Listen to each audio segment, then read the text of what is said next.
Olá a todos, sejam muito bem-vindos. O meu nome é Natasha e neste episódio dos Guardiões da Luz vamos para a terceira parte do livro das Cartas de um Diabo ao Seu Aprendiz.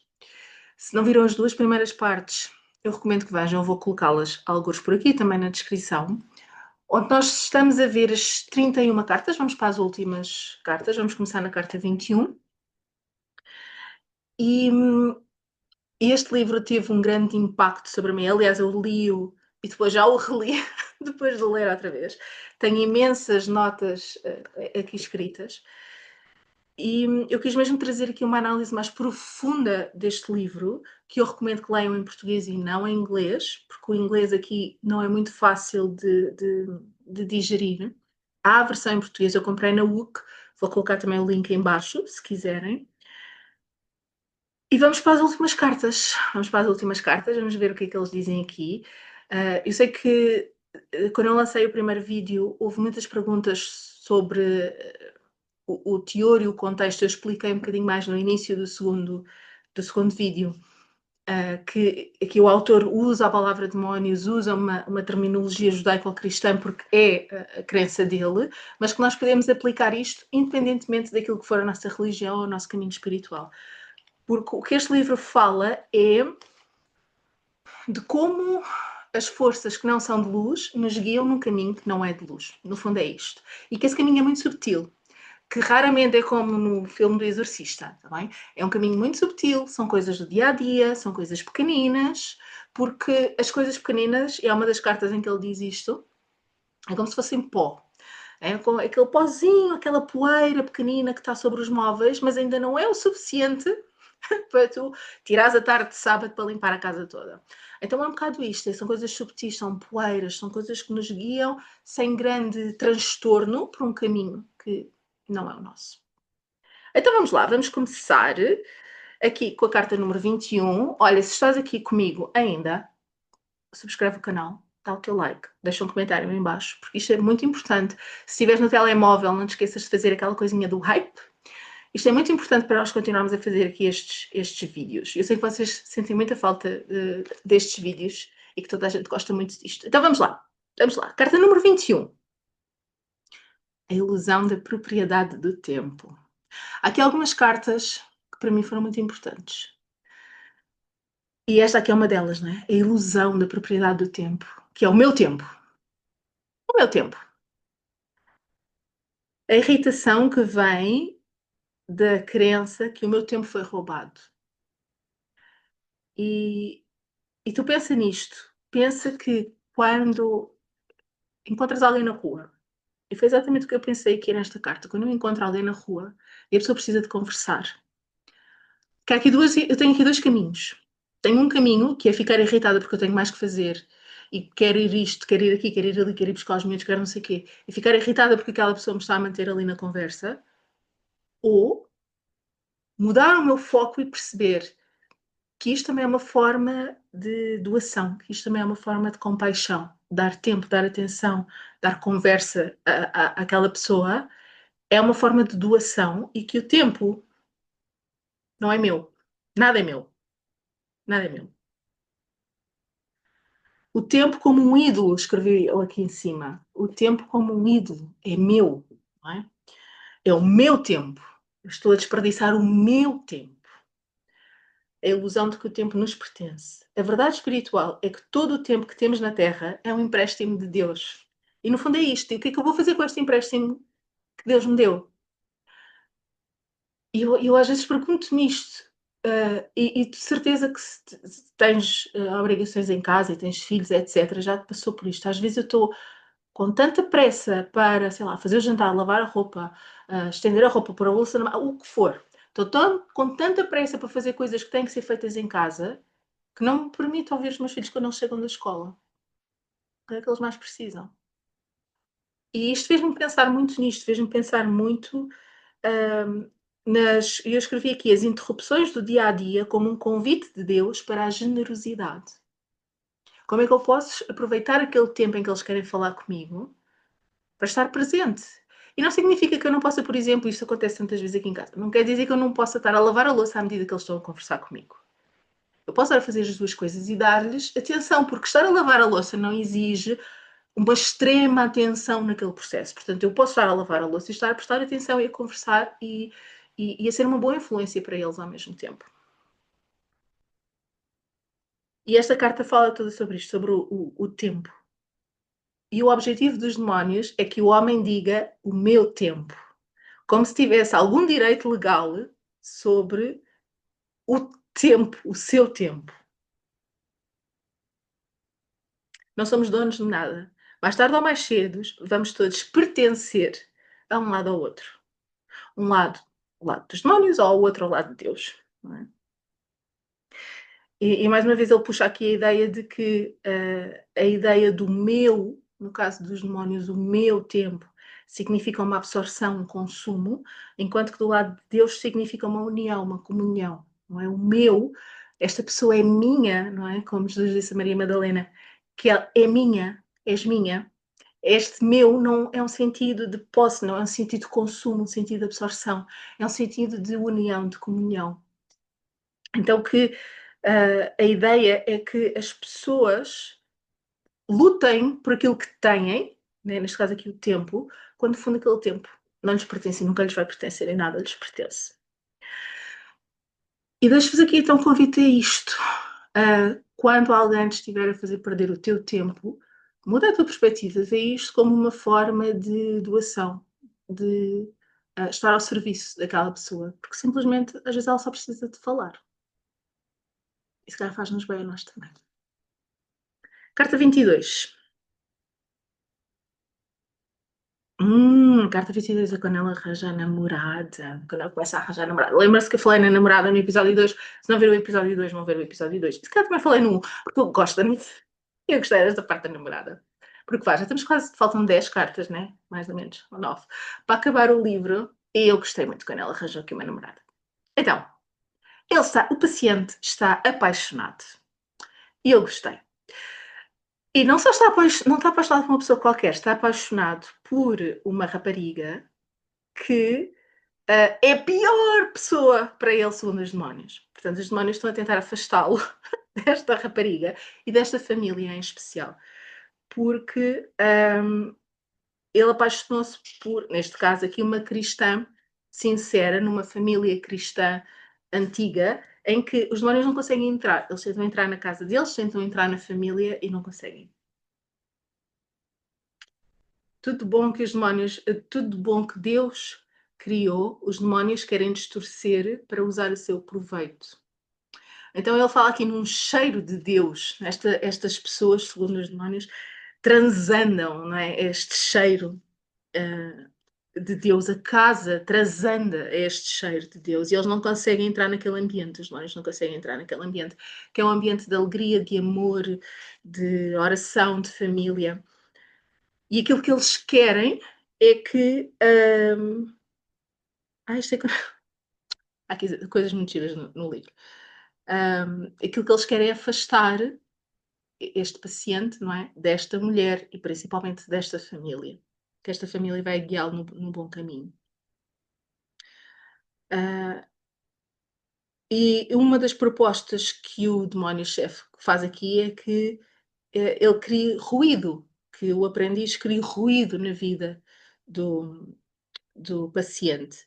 O ruído é uma distração constante para que não se foquem na verdade. E eu lembrei-me das notificações, assim que li isto, lembrei-me das nossas notificações do telemóvel, em que há sempre uma notificação, há sempre um ping, há sempre qualquer coisa que nos distrai. E por isso é que é importante, quando nós estamos a fazer a nossa prática espiritual, seja ela qual for, tirar o som ao telefone. Muitas das vezes eu nem música meto.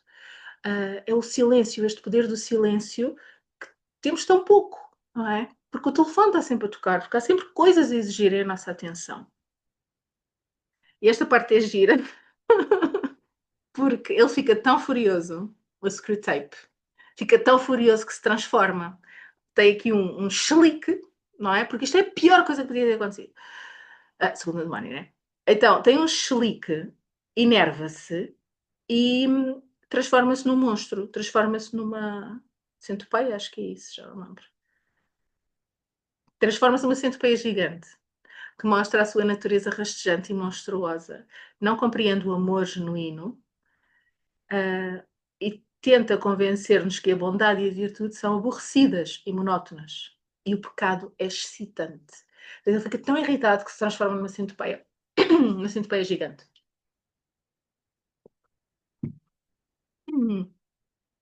A alegria, a alegria, o silêncio, o riso puro são as armas para afastar a influência confusa dos demónios. A defesa vem de criar um ambiente de pureza e conexão genuína com Deus. Acho que foi isso que eu escrevi aqui. Às vezes nem eu percebo a minha letra. Então, ele fica super irritado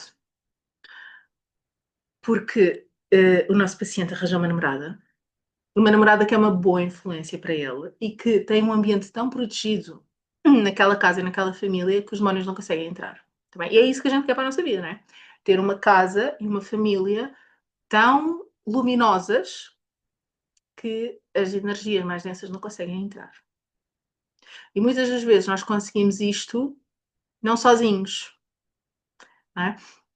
Porque este caminho não é suposto ser feito sozinho, é suposto ser feito em família, é suposto ser feito em grupo, é suposto ser feito em comunidade. Por falar em comunidade, nós temos a comunidade dos Guardiões da Luz, eu também vou colocar o link em baixo, onde nós tentamos criar isto, tentamos criar uma comunidade de mentoria, de elevação espiritual, onde nós conseguimos ter este suporte espiritual dentro da comunidade, que depois vai expandindo para as nossas casas e para as nossas famílias. A ideia é que cada uma das nossas casas, cada um dos nossos grupos, cada uma das nossas famílias esteja protegida por esta luz.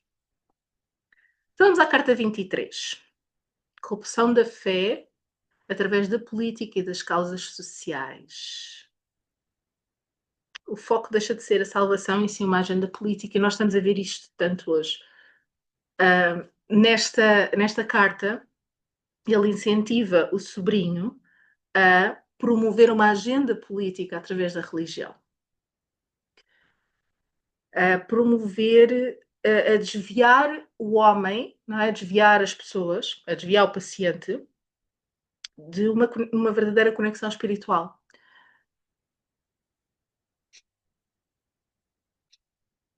Destruir a devoção. Pronto, e ele depois fala aqui que foram as verdades simples que criaram os primeiros cristãos e que a ideia é desvirtuar isso, é complicar tudo, é trazer um excesso de lógica, um excesso de. E eu caio muito nisto, não é? Um excesso de pesquisa académica sobre as práticas. A ideia é que a religião passe apenas a apoiar as suas ideias políticas e não a conexão e a salvação espiritual. Eu achei que era só nos Estados Unidos, mas pelos vistos cá em Portugal, os nossos políticos também se estão a aproveitar da religião para ganhar uns pontos. É assim, não é? Isto foi escrito em 42, portanto, já nessa altura provavelmente se fazia isto. Quando usamos Deus para justificar as nossas agendas políticas, em vez de nos submetermos à verdade, estamos a mudar de lado. Portanto, já em 42, e isto foi na altura da Segunda Guerra Mundial, ele via isto, ou seja, ele via políticos a usar a religião para justificar a agenda política que tinham. E que isto é um desviar da verdade. E hoje, em 2026, nós continuamos a ver isto. Pessoas a utilizarem constantemente a religião para justificar a sua agenda política, ou a sua agenda pessoal, os seus interesses económicos pessoais. E já não é só lá fora. É assim. Número 24, carta 24, sobre o orgulho espiritual de nós e dos outros. Cuidado com quem deixas entrar na tua casa. E ele aqui fala de. Ele, nesta carta, fala do orgulho espiritual. Então, ele está a tentar pegar na namorada, não é? E manipular aquela energia para uma energia de orgulho espiritual. Eu não vou fazer comentários sobre mas a prática sobre os mestres espirituais atuais que andam por aí pelas redes sociais, mas é um bocado isto, nós queremos sentir-nos especiais, importantes, E isto traz uma energia de vaidade e de orgulho espiritual. Eu não tenho ego. Não é? Eu não, eu tenho. Eu tenho, também. Mas é aquelas pessoas que dizem que não têm ego, que é a maior prova de ego espiritual. Pronto. Então eles tentam, aqui o que o Screwtape está a dizer é, ok, então, já que a gente não consegue entrar em casa, vamos tentar manipular aquela pessoa para um ponto de orgulho espiritual. Transformar o sentido de pertença em algo que o rapaz deve orgulhar e ela em algo de eu estou aqui a ser uma influência positiva, não é? Tudo o que é o orgulho da parte da namorada, eu estou aqui a ser uma influência positiva, uma luz na vida dele, orgulho espiritual, e do lado do rapaz, do paciente, eu pertenço aqui a esta casa, a esta comunidade espiritual, seja o que for, não é? Esta namorada, esta família desta namorada, e portanto eu tenho que estar orgulhoso porque eles me aceitaram no seu meio. Então há sempre a possibilidade de usar algo que é bom, não é? Os demónios têm sempre esta possibilidade de usar algo que é bom e distorcer para esta energia do orgulho e da pertença, do eu contra os outros. E nós vemos isto, não é? Nos grupos, nos círculos, no whatever, não é? A minha comunidade é boa, a minha igreja é boa, o meu círculo de cura, a minha whatever é bom. E eu contra os outros, não é? Eu sou superior aos outros. É um bocadinho isto que ele vai puxar. E nós vemos tanto isto. Tanto, tanto, tanto, tanto, tanto. Estou no grupo dos escolhidos. Foi escolhido para este grupo. Cresce o orgulho, a vaidade e o snobismo. Snob. Não é? Se eu estou no grupo deste autor, deste mentor, deste mestre, whatever, que não tem ego. Portanto, se eu fui escolhida, eu fui aceite neste grupo seleto de pessoas. E isto desvirtua. 25. O horror da mesmice. Foi o que eu escrevi aqui. Procura incessante da próxima coisa que nunca vai dar um prazer duradouro. Chama-se o horror da mesmice. The horror of the same old thing. Eu escrevi aqui. Pronto, mais uma vez entramos aqui na ideia do ritmo, dos altos e baixos. Sempre a promover aqui uma exigência de novidades, uma exigência de entusiasmo, uma exigência do que é que está na moda, não é? Ele depois aqui fala na moda, nós andamos sempre à procura daquilo que está na moda e não está na moda.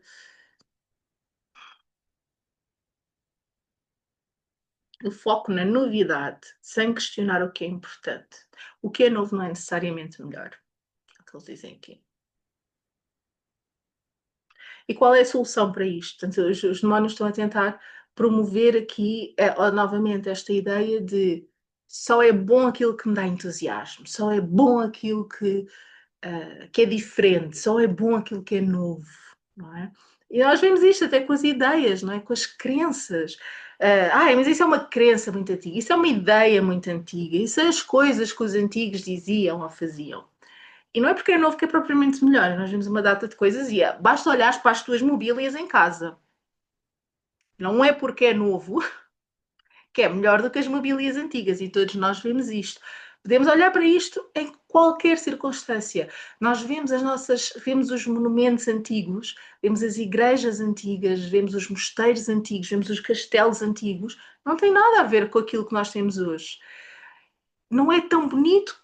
Não, aquilo que nós temos hoje não tem vida, não tem alma, não tem cor, não tem nada. Mas é novo, é moderno, tem linhas modernas. E o que ele diz é que não é propriamente por ser moderno que é melhor. A solução que ele encontra aqui é cultivar a gratidão nas coisas simples e diárias da vida. O little way, né? O pequeno caminho. Nos dias, nos meses, as estações nunca são iguais. Apesar de rodarem sempre, ou seja, nós temos uma estabilidade, e nós já falámos disto num outro vídeo, acho que foi no primeiro. Né? Temos sempre primavera, verão, outono e inverno. Primavera, verão, outono e inverno. Mas as estações nunca são iguais. Ainda hoje estava a olhar para as minhas fotografias do ano passado. Eu hoje estou com a camisola de lã.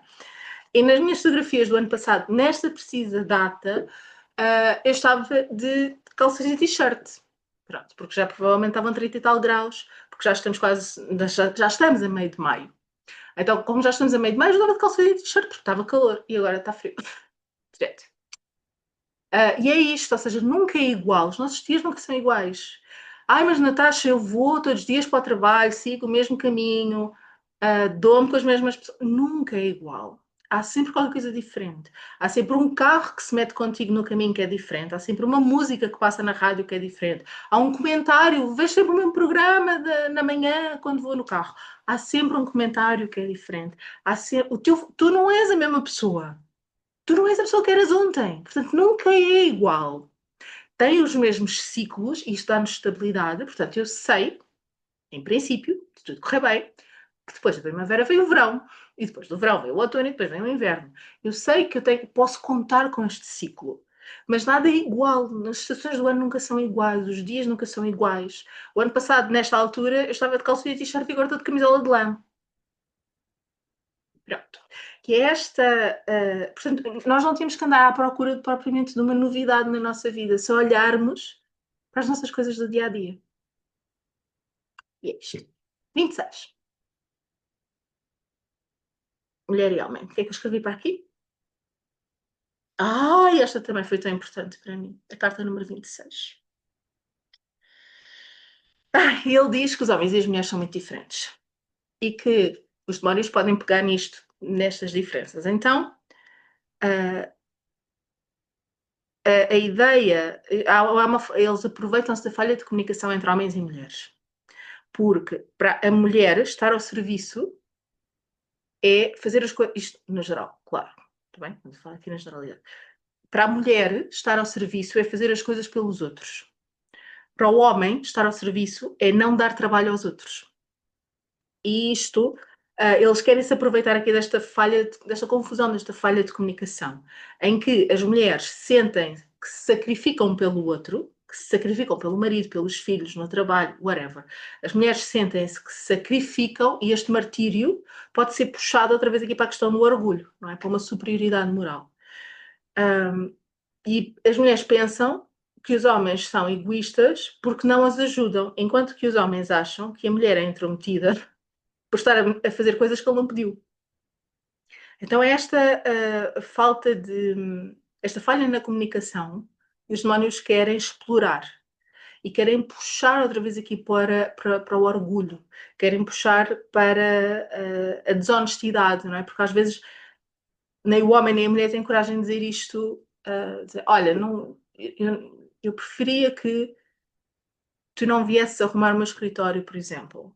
Ou, olha, eu preciso que tu venhas aqui ajudar-me a pôr a mesa, whatever. Às vezes não há este diálogo entre os homens e as mulheres e há apenas um foco no eu, outra vez, não é? Daquilo que eu sinto. Epá, fogo, estou aqui a fazer isto tudo. Vamos tirar o contexto de casa, vamos pegar aqui numa mulher num contexto de trabalho. Porque isto também acontece no contexto de trabalho. E se vocês virem, mais uma vez, estou a falar na generalidade, não estou a falar, não é todos os casos assim, mas na generalidade, vocês veem as mulheres a pegarem em muitas coisas que às vezes nem sequer são responsabilidade delas, só para a coisa fluir como deve ser. E isto cria, e se elas não falarem, cria ressentimentos silenciosos, seja em casa, seja no trabalho, seja onde for. E com os homens é a mesma coisa, criam ressentimento silencioso. Porque eu estou a fazer, mas depois sinto-me que não sou valorizada e isso vai criar um ressentimento. Se aquilo que eu quero é não dar trabalho à pessoa e eu vou fazer as coisas no meu ritmo e não quero chatear ninguém, não quero pressionar ninguém, mas a outra pessoa vai me ajudar, isso cria um ressentimento em mim porque eu queria fazer as coisas ao meu ritmo e sinto-me mal por aquela pessoa ter-me vindo ajudar quando eu não pedi. Então é uma grande confusão, e ele aqui fala entre homens e mulheres, mas não tem propriamente de ser entre homens e mulheres, é entre feitios diferentes. E se as pessoas conversassem e dissessem com amor e com calma aquilo que estão a sentir, aquilo que precisam e aquilo que vão fazer, se elas fossem informando à medida que vão agindo, Se calhar não havia tantos ressentimentos silenciosos. No fundo é isto. Ele está-se a aproveitar dos ressentimentos silenciosos.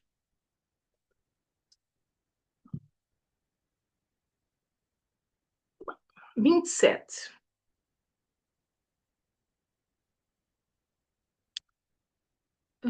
O poder da oração. Sem explicação lógica. Foi o que eu escrevi aqui. Ultrapassar as dificuldades com Deus, e não só pela nossa própria força, já sei.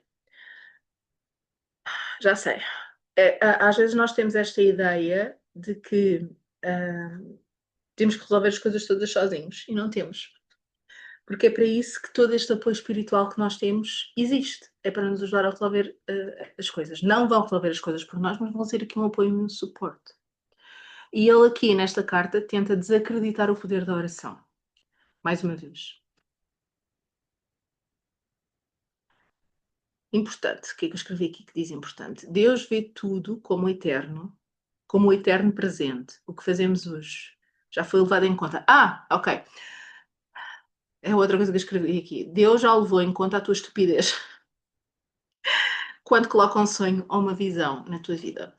Portanto, Deus sabe tudo. Não é? Se a gente tiver a ideia de que Deus sabe tudo, quando é colocado um sonho, um desejo, qualquer coisa na nossa vida, Ele já levou em conta a nossa estupidez natural. Portanto, Ele já levou em conta todas as asneiras que nós temos probabilidade de fazer.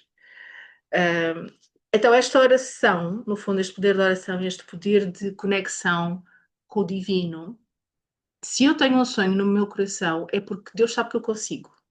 E eu consigo. Porque, mas eu às vezes não percebo, eu faço tantas asneiras, não faz mal, já está tudo tido em conta. Deus já teve em conta a nossa estupidez natural. Para aquele sonho que colocou lá. Há uma liberdade real porque Deus está fora do tempo. Não nos empurra para o futuro, Ele vê apenas as coisas no agora.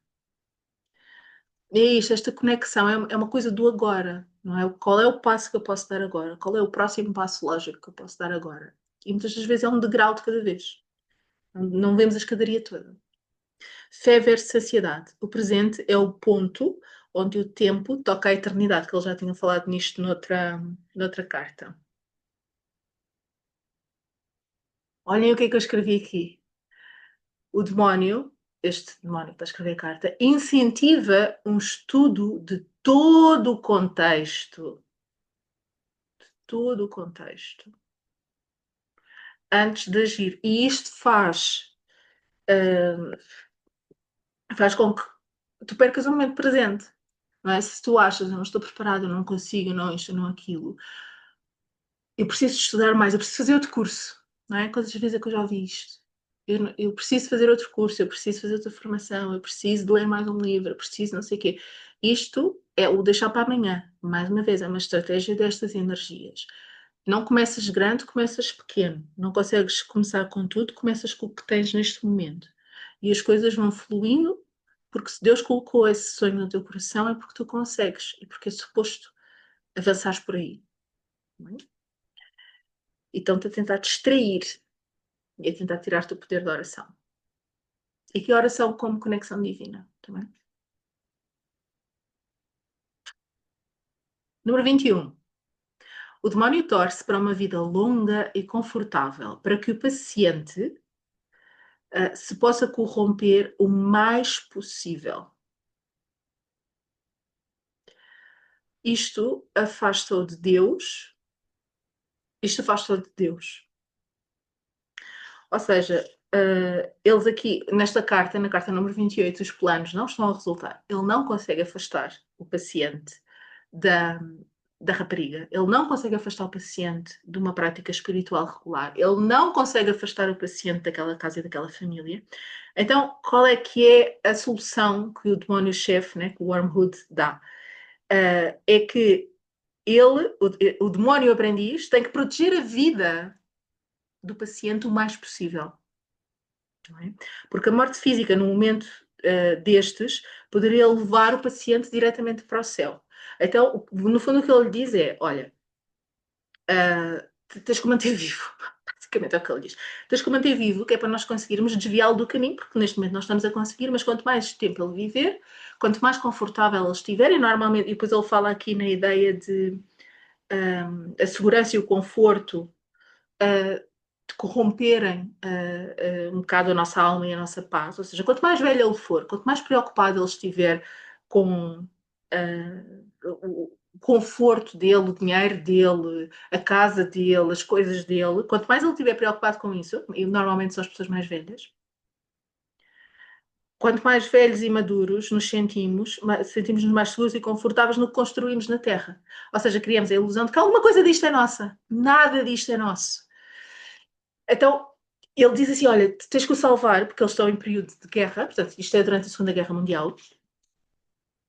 Ele diz, olha, tu tens que o manter vivo o mais tempo possível, que é para nós o conseguirmos corromper, de preferência para ele chegar a uma vida longa, morrer num lar, rodeado de enfermeiros, que há aqui uma parte que ele fala nisso, ele tem que morrer, dá-nos muito mais jeito as pessoas morrerem rodeadas de enfermeiros e de conforto, do que terem uma situação de vida ou morte, e portanto aqui neste contexto de guerra é algo que é possível, morrerem numa situação de vida ou morte em que percebem o sentido da vida, em que têm atos altruístas, porque na guerra há muitos destes atos altruístas, há muitas pessoas que se sacrificam por nós, pelos civis, pelos outros militares que estão com eles. Então ele diz assim, tens que o manter vivo, tens que o manter confortável, tens que o manter sem pensar. E que isto é muito mais difícil fazer na juventude, não é? Porque nós na juventude temos uma série de ideais, temos uma inocência maior e é muito mais difícil corromper a juventude do que corromper as pessoas quando estão mais velhas. E já têm mais a perder, no fundo, não é? A prosperidade pode ser uma arma que nos afasta de Deus, mas também pode ser uma arma que nos aproxima de Deus. Depende de... Lá está. Depende se nós permitimos que ela seja corrompida ou não, esta prosperidade.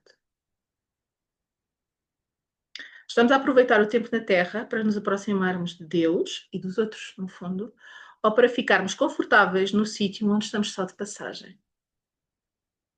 Vou ler outra vez. Estamos a aproveitar o tempo na Terra para nos aproximarmos de Deus e dos outros, ou para ficarmos confortáveis num sítio que é só passageiro. Se tiveres uma visão cristã da vida e acreditas na vida eterna no paraíso, isto é só uma passagem. Esta vida é só uma passagem. Se não acreditares nisto e acreditares que nós temos várias vidas, esta é só uma passagem na mesma.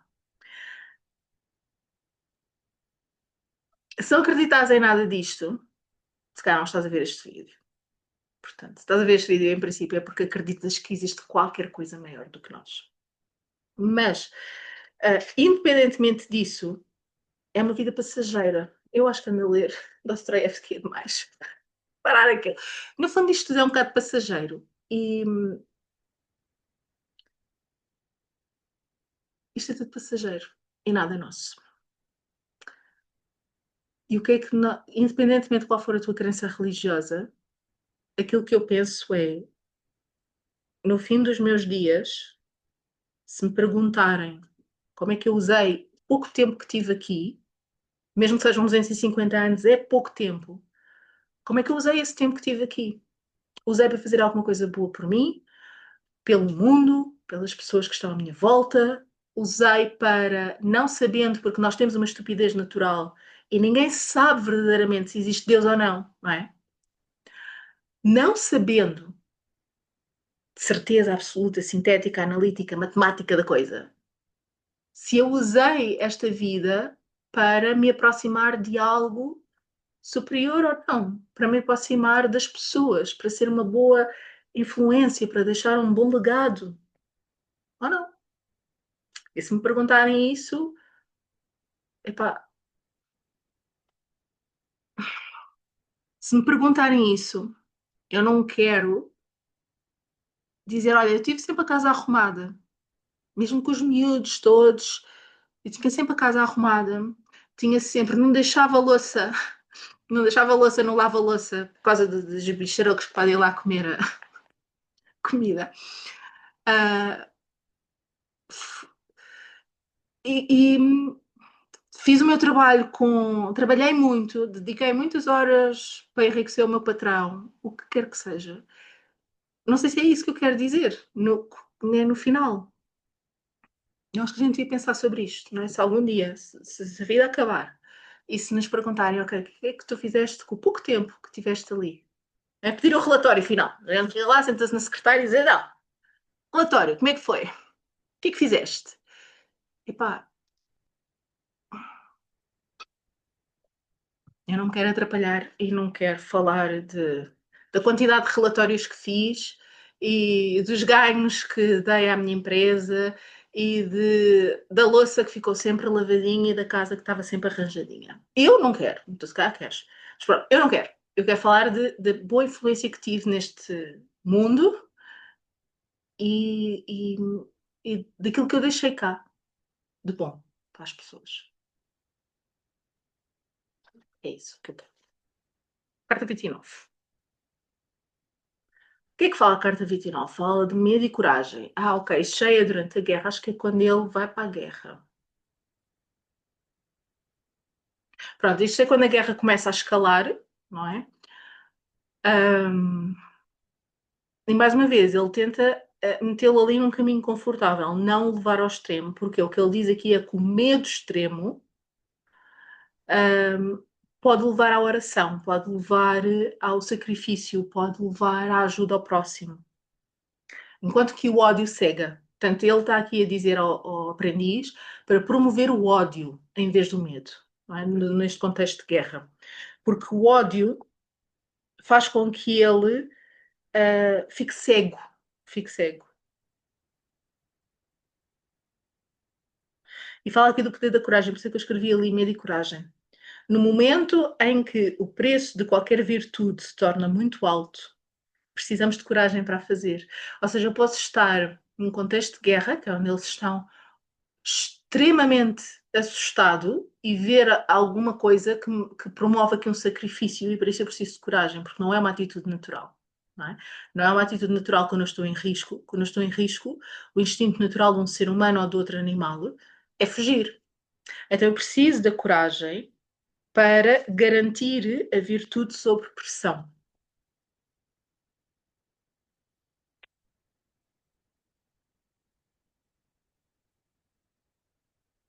Então ele está aqui a tentar promover o ódio ou um pânico extremo que faça com que ele tenha aqui uma atitude que não é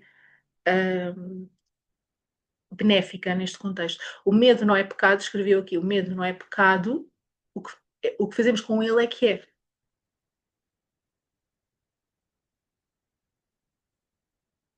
Não. Então ele começa aqui a entrar, portanto, nós aqui nestas últimas cartas, portanto, já estamos na carta 30, né? Ele começa a entrar num contexto de guerra-guerra, portanto, onde ele está num contexto de risco de vida, não é? Porque há bombardeamentos em Inglaterra, etc. E aquilo que eles querem é que ele tome atitude cobarde, não uma atitude corajosa. Mais uma vez, eles aqui falam sobre os humanos como um alimento, quer que o paciente use o cansaço para ser cruel, impaciente e egoísta. Eles estão em constantes bombardeamentos, há um risco constante, têm que ir para os abrigos, têm que não sei o quê, e ele quer que o aprendiz use o cansaço para promover a crueldade, a impaciência e o egoísmo. E quantas vezes é que isto não acontece na nossa vida e não estamos a ser bombardeados, não é? Quantas vezes é que nós vimos cansados do trabalho e tratamos mal as pessoas que estão em casa, tratamos mal as pessoas que estão connosco. E isto é promovido por eles, ou seja, é algo que já lá está e que nós temos que ter consciência. Ok, eu preciso respirar fundo e eu sei. É mais difícil dizer, é mais fácil dizer do que fazer, mas se já tiver esta semente, pode ser que ela desperte ali naquele momento. Então ele promove isto, ou seja, que a fadiga o transforme numa pessoa menos boa e também aqui as falsas expectativas, não é? Criar aqui uma falsa expectativa de que vai tudo correr bem, amanhã vai tudo correr bem, e quando a coisa não corre, criar um sentido de injustiça e impaciência. e não num contexto de bombas, mas eu lembro-me disso. E não sei se vocês passaram, se estão numa zona do país que também passou muito pela tempestade, mas isso, pelo comboio de tempestades, né? Mas isso era uma coisa que eu sentia muito, que era depois de nós, tudo aquilo que aconteceu lá com a Cristina, depois de tudo o que aconteceu, não parar de chover, era a minha, esta tal falsa, e eu não tinha lido isto ainda, né? Esta coisa da falsa expectativa, a minha expectativa era, ok, amanhã vai parar de chover, e nós vamos, eu e toda a gente, né? Porque não era só eu, vamos conseguir arranjar os telhados, vamos conseguir subir aos telhados, vamos conseguir resolver as coisas, vai parar de chover, não temos que andar a tirar baldes, não temos que andar a limpar as coisas, não nos vai pingar em cima da cabeça. E no dia a seguir chovia outra vez, e chovia outra vez, e chovia outra vez, e choveu durante semanas seguidas. E é difícil às vezes não nos deixarmos ir abaixo por estas falsas expectativas.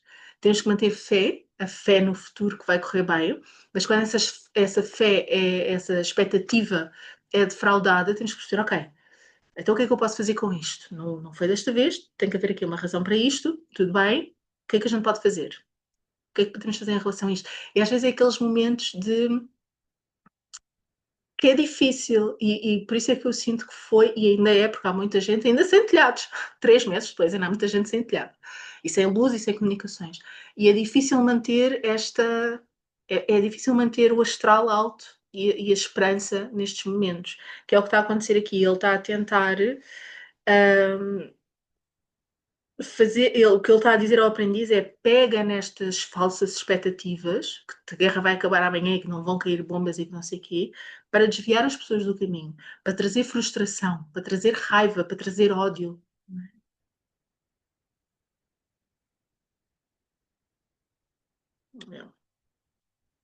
Para perderem os princípios. Yeah. Porque eu escrevi aqui, a nossa vontade tem que estar ancorada em princípios e não na flexibilidade das emoções. E nestes momentos em que são precisos princípios, e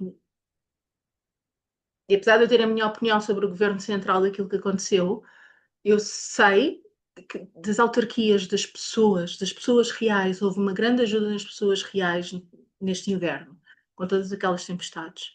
Houve uma grande ajuda da população, e se não fosse isso, whatever, não vamos falar essa parte. Mas pronto, houve estes princípios que o povo português tem, foram super importantes porque não estavam presos na emoção. Não foi só a emoção do momento, não foi só no dia a seguir, não foi só nas semanas a seguir. Ainda hoje há pessoas a ajudar, ainda hoje há pessoas, porque não vem apoio de nenhuma parte central, não é? De quem nos devia verdadeiramente ajudar. Então tem que ser as pessoas a ajudarem-se umas às outras. E estes princípios mantiveram-se e são muito importantes, e é isto que os demónios estão a tentar tirar. É criar aqui expectativas falsas para criar um sentimento de injustiça, de raiva, de ódio e não de gratidão. Focar a nossa atenção para aquilo que correu mal ou para aquilo que está a correr mal e não para aquilo que pode correr bem para os nossos princípios, não é? Última carta, a carta 31. Eu não gostei. Eu percebo, mas não gostei. Portanto, a carta 31 é a última carta em que o paciente morre num dos ataques à bomba. A morte foi uma libertação e quando ele morreu ele viu, não é tudo aquilo, viu os demónios, viu os anjos, percebeu que estava a ser muito influenciado negativamente. Nós percebemos, nós leitores, percebemos que ele sempre teve imensos anjos à volta dele, que os anjos sempre estiveram a guiá-lo, mesmo enquanto os demónios estavam a tentar tirá-lo do caminho, os anjos sempre estiveram lá ao lado também a ajudá-lo. E ele morreu aqui neste ponto de sacrifício, portanto eu não sei o que é que aconteceu, mas ele fez aqui qualquer coisa de bom, além dele já ter salvo, porque tinha aquela namorada e aquela já mudou muito da vida que ele estava a levar até agora com aquela namorada e com aquela família. Ele morreu aqui no sentido num ponto de virtude. Pronto. E ele percebeu que todas as dores são passageiras comparadas com a glória de Deus. Eu escrevi pouca coisa, porque eu fiquei um bocado coisa para ele ter morrido aqui no fim. Não sei o que é que eu estava à espera.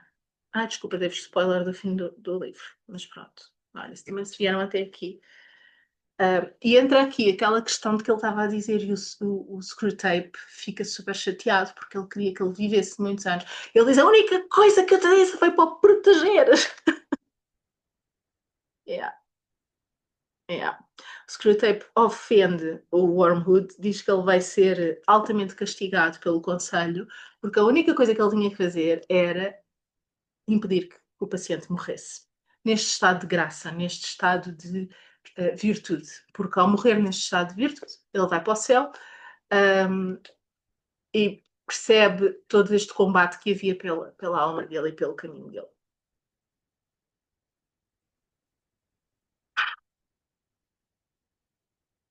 E é assim que termina este livro. Eu acho que vou pôr um aviso de spoiler. Acho que vou pôr um aviso de spoiler neste episódio. Porque, yeah, eu spoilei o fim. Eu spoilei o fim. Cara, não devia ter lido a última carta, não é verdade? Mas pronto, mas li a última carta. E a última carta, no fundo, é isto: é ele a perceber que tinha sido, nós estávamos a ver o ponto de vista dos demónios, porque isto aqui são as cartas dos demónios, nunca vimos o ponto de vista dos anjos. E ele percebe na última carta que, quando o paciente morre, percebe que tinha os anjos e os demónios ali à volta dele, no fundo, aqui uns a ajudar, os outros a desajudar. E nós percebemos que ele vai para o céu. Pronto. Que tudo aquilo que ele fez, no fundo, para se salvar, de acordo com o contexto do livro, que ele conseguiu ter sucesso nessa empreitada que é esta vida. Então, digam-me o que acham do livro. Eu gostei muito deste livro. Eu já li 2 vezes, desde abril, quando comecei a ler. E, epá, eu li aqui a terceira, né? Porque apesar de só ter lido aqui os apontamentos, foi mais uma vez uma jornada aqui com este livro. Eu gostei muito deste livro, principalmente porque este livro me fez, apesar de não concordar com tudo e pronto, whatever, mas há ali coisas que eu estava a ler as cartas e estava a pensar em mim, estava a pensar em família, estava a pensar em clientes, estava a pensar, epá, para lá, isto é exatamente o que acontece com aquela pessoa, isto é exatamente o que acontece comigo nesta situação. E apesar disto ser ficção, obviamente que é ficção, é algo que nos ajuda a perceber a subtileza das forças das trevas. E também a subtileza dos nossos anjos, porque isto é uma coisa que nos irrita muito, porque é que os nossos anjos não nos dizem o que fazer? Porque é que os nossos anjos não nos dão um livro de instruções? Porque se não seriam anjos, não é? Esta manipulação, tu fazes aquilo que eu quero que tu faças, não é deste lado da equipa, é do outro lado. Esta manipulação é do outro lado. Não é? Deus quer que cada um de nós seja o que é. Então eu gostei muito deste livro e recomendo que o leiam se este for um tema que vos interessa. Leiam devagar, não precisam ler com muita pressa, vão lendo, vão relendo, vão deixando que as coisas entrem devagarinho também.